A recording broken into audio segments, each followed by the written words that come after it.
Hello folks, and welcome to what is a very wet Spa-Francorchamps with me, Will Buxton and Lawrence Barretto, at the end of what has been a very long day, Lawrence, but a very short race. And a very wet day, should we say, Yeah. Will, because it's been raining like this pretty much all day, and that's what made it so tricky today to really get a chance to see some racing. Yeah, absolutely. Of course, weather was the talking point all the way through the weekend, from the very first day of action all the way through. Every session either started in the wet, always carried out in the wet. Of course, qualifying yesterday being red flagged for that huge crash for Lando Norris at Eau Rouge. And today, as you say, it was raining all the way through today. The heaviest rain due to come at 3 o'clock, just at race start. It actually came a little before that. Yeah, I think there was hope that maybe the forecast would shift, because this is such an unpredictable region. Yeah. The Ardennes Forest is known for having almost its own weather system. Yeah. So often when the forecast says it's going to rain, a little bit of a wind to push the system a little bit far to the right, and we don't even see any of it. So I think that's why there was always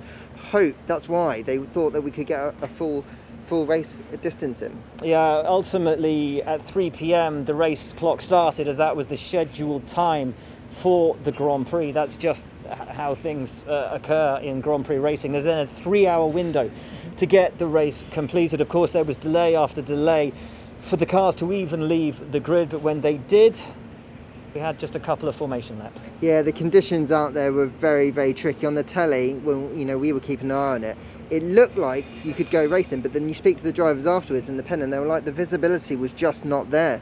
Mick Schumacher was saying Yuki Tsunoda was 100 metres just in front of him, and he couldn't see him. You couldn't see that red light flashing on the back. And when they're going at the speeds that they have to, especially up corners like Eau Rouge and Raidillon, you need to see where you're going. It's just too dangerous otherwise. And this is the thing. Ultimately, today's been about safety, and a safety call for the drivers out on track, for the marshals out on track, the fans in the stand, and everybody associated with the race. And as you say, it's the spray that created the difficulties today. We've seen far harder rain at other racing circuits around the world, and we've been able to race. And yet here we couldn't, due to the nature of the circuit. The asphalt, combined also with the fact that the trees almost sort of create a bubble in the circuit as the rain is thrown up from these Pirelli tyres, it hangs in the air, and that's what creates that almost wall of thick grey that is impenetrable.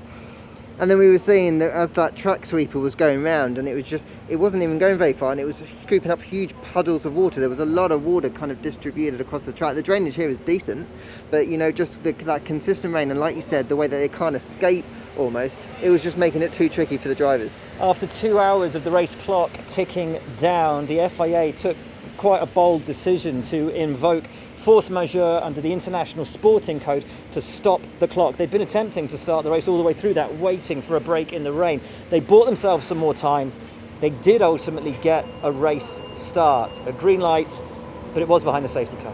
Yeah, there was the radar was showing that there was a patch of, if they got the timing right, the rain would ease enough that they hoped the conditions would be good enough to go racing, and that's why they invoked force majeure. They wanted to give themselves the best chance to get the cars back out there on track. And ultimately the rain did ease off, but not for long enough, because 10 minutes later, just as the cars went back out to try and start this race again, the rain came down as heavy as it was before. And so the decision was taken to red flag the attempted restart they did restart the race, but the attempted running of green flag action, and then to call the result as it was. And Lawrence, with only 2 laps run, way under the 75% we needed, just half points awarded. Yep, so the top 10 still score points, but yet half, as you said, so it's 12.5 down to 0.5 for 10th place where Carlos Sainz finished. And so it is deemed a Grand Prix, and we move on to the next. Yeah, as we stand here and wrap up, thoughts for the fans in the grandstands, of course, who, as we said, we saw walking in this morning. We've seen them all through the weekend. We know they're a hardy lot here. They never expect it to be easy. Those in the campsites up to their knees in mud all the way through the weekend. But today in particular, I think a word for them, and the fact they stayed here cheering, clapping, laughing all the way through what has been a very difficult day. It's been such a difficult time for the last 18 months now with COVID, and we haven't really had the opportunity to have fans at Grand Prix circuits. So to have them in their tens of thousands here at Spa, knowing what the weather can throw up, it just shows the dedication. And like you said, they were in the grandstands all day. Many of them didn't have umbrellas, so they must be soaked through. That didn't seem to dampen their spirits. They were just delighted to be here, hopeful that they would get to see racing. The drivers obviously went out to the pit lane and were waving to the fans, and when I was speaking to them in the pen, they felt bad for them. That was the overriding feeling from today and from talking to the drivers. They felt bad for the fans because they stuck it out. They had real staying power, and they didn't get to see some racing.